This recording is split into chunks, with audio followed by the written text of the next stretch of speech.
નમસ્કાર, સમાચાર સાથે હું છું જિજ્ઞાસા। વાત કરવી છે મતદારોના મિજાજની। લોકસભાની ચૂંટણી બસ હવે દસ્તક દઈ રહી છે। રણ તૈયાર છે, ખેલાડીઓની પસંદગી થઈ રહી છે। આ તમામની વચ્ચે ગુજરાતના મતદાતા શું માની રહ્યા છે? આ લોકસભાની ચૂંટણીમાં મતદારોના મનમાં શું છે? કયા કયા મુદ્દાઓ છે કે જેને ધ્યાનમાં રાખીને મતદાન મથક પર જવું? ત્યારે TV9 પર સતત આપને મતદારોનો મિજાજ બતાવીશું ને આજે સાંભળીશું નવસારીની જનતાને। કાશ્મીરથી કન્યાકુમારી અને અરુણાચલ પ્રદેશથી લઈને ગુજરાત સુધીની સમગ્ર દેશની રાજનીતિમાં રાજકીય ગરમાટો આવ્યો છે। 2024 લોકસભાની ચૂંટણીના પગલે સમગ્ર દેશ રાજકીય રંગે રંગાઈ રહ્યો છે, જેમાં મતદારોનો મિજાજ ખૂબ મહત્વનો હોય છે। આજે વાત કરીશું નવસારી લોકસભા કોન્સ્ટિટ્યુએન્સી કે જે સમગ્ર દેશમાં ખૂબ મહત્વનું સ્થાન ધરાવે છે એ વિસ્તારના મતદારો સાથે વાત કરીશું। સૌપ્રથમ આપથી શરૂઆત કરીશું, શું સ્થિતિ છે નવસારી લોકસભાની હાલના તબક્કે? રાજકીય ગરમાટો કેવો છે?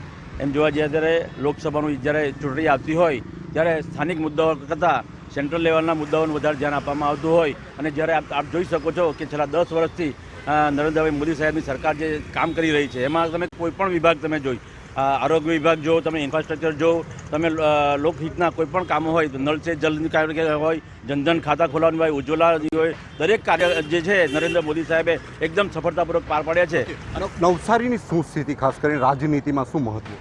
નવસારીની સ્થિતિમાં તો એવું કે જે આજે CR પાટીલ સાહેબ સૌથી જંગી બહુમતીથી ચૂંટાયેલા તે નવસારી કોન્સ્ટિટ્યુએન્સી, જે સમગ્ર ભારતની અંદર હાઈએસ્ટ લીડ અપાવનાર કોન્સ્ટિટ્યુએન્સી તે નવસારી કોન્સ્ટિટ્યુએન્સી, અને અત્યારના તબક્કે આખા નવસારીની વાત કરીએ તો કશે પણ કોંગ્રેસ તો દેખાતી જ નથી। નવસારી લોકસભા મત વિસ્તારને આની અંદર શું છે કે નવસારી લોકસભા બેઝિકલી આજે ઇલેક્શન છે તે આપણે લોકસભાનું છે, તો એની અંદર શું છે કે એ રાષ્ટ્રીય અને આંતરરાષ્ટ્રીય પણ અસર કરે છે, અને એની અંદર જે છે તે આજે મોદી સાહેબ એક એવા લીડર બની ગયા છે કે જે આપણે ફોલોઅર હતા ભારતની, કે જે બીજાના પ્રમાણે ચાલતું, આજે જે છે તે આપણો દેશ ડ્યુ ટુ મોદી સાહેબ એ જે છે આજે દુનિયા એના પ્રમાણે ચાલે છે। એટલે 100 વાતની એક વાત કે જે મોદીના આદર્શો છે એ પાયા સુધી આવે ને એને ફોલોઅપ કરે તો કશું કહેવાની જરૂર નથી। નવસારીને શું ઘટે ખૂટે એવું લાગે?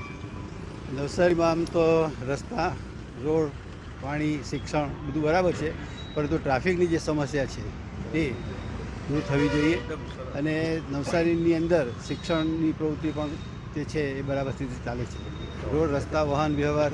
નગરપાલિકાથી હવે મહાનગરપાલિકા તરફ નવસારી લોકસભા અલગ અલગ મહત્વ ધરાવે છે, શું ક્યાં કઈ દિશામાં જઈ રહ્યું એવું લાગે છે? વિકાસ તરફ જઈ રહ્યું છે। નવસારી શહેરનો અને આજુબાજુના એરિયાનો વિકાસ થશે, ડેવલપમેન્ટના લીધે રોજગારીનું સર્જન પણ વધારે થશે, અને આને લીધે ફાયદો તો છે જ, અને જલ્દી આનો અમલ થાય મહાનગરપાલિકાનો એટલું નવસારીના લોકોના અને શહેરના હિતમાં રહેશે। વેપાર, ધંધા, રોજગાર કેવી સ્થિતિ નવસારી જિલ્લામાં, ખાસ કરીને હમણાં શું સ્થિતિ નિર્માણ થઈ?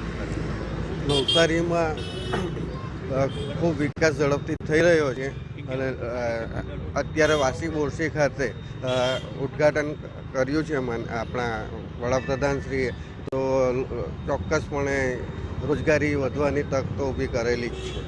સૌ પ્રથમ તો હું તમને વાત કરીશ, તમે જે મતદારોનો મિજાજ કાર્યક્રમ લઈને આવ્યા છે એને માટે તમને ખૂબ ખૂબ અભિનંદન।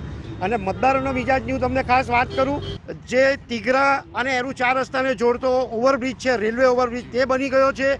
નવસારી રેલવે સ્ટેશન પશ્ચિમ વિભાગને જોડતો જે ઓવરબ્રિજ છે એ પણ બની ગયો છે। નવસારીની ફરતે જે રિંગ રોડ છે એ પણ ફૂલ ગતિએ આગળ વધી રહેલો છે। એ ઉપરાંત સૌથી મહત્ત્વનું કામ જે PM ટેક્સટાઇલ મિત્ર પાર્ક આવ્યો છે એ ખૂબ મોટી રોજગારીનું તક ઊભી કરશે, અને એની સાથે સાથે જે ઇન્ફ્રાસ્ટ્રક્ચરના બીજા કામો છે એ પણ આગળ ચાલી રહ્યા છે। ઓકે, એક મતદાર તરીકે શું આશા, અપેક્ષા અને શું કઈ દિશામાં જઈ રહ્યું નવસારીની રાજનીતિ એવું લાગે છે? આ પહેલી વખત એવું હતું કે મોદી સરકાર આવ્યા પછી મોટાભાગના બધા કામો પતી ગયા છે, જેમ કે 370ની કલમ હતી કે રામ મંદિરનો મુદ્દો જે વર્ષો જૂનો હતો તો તે પણ પૂરો થયો છે, અને આજે સાબિત થયું છે કે જે સરકાર કામ કરશે